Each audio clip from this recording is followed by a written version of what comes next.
100 aastat tagasi oli jalgpall end kinnistanud rahva seas populaarsemaks spordialaks, mille kodumaiseidki tippmänge käis vaatamas tuhandeid inimesi. Kui jääpall välja arvata, olid teised meeskondlikud pallimängud lapse kingades. Sportlaste omavahelised suhted olid head, paljud harrastasid mitut spordiala korraga. Jalgpallurite populaarsus võimaldab neil abikäe ulatamise ka teiste alade tegijatele. 1925. aastal kohtuvad Tallinna Spordi ja Kalevi vutimehed omavahel korvpallis, et aidata raha koguda korvpallimeeskonna olümpiale sõiduks. Põnev mäng lõpeb viigiga 14-14.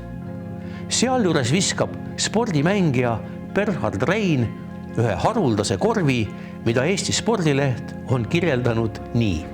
Tahtes kiirelt söötu korvi alla anda oma mehe hüüdmise peale, olles ise teine pool keskvälja joont ja seljaga korvi poole, viskas ta palli suures kaares hüüdva kaasmängija hääle sihis üle pea. Pall kukkus aga korvi, mida Rein pärast ise suutis vaevalt uskuda.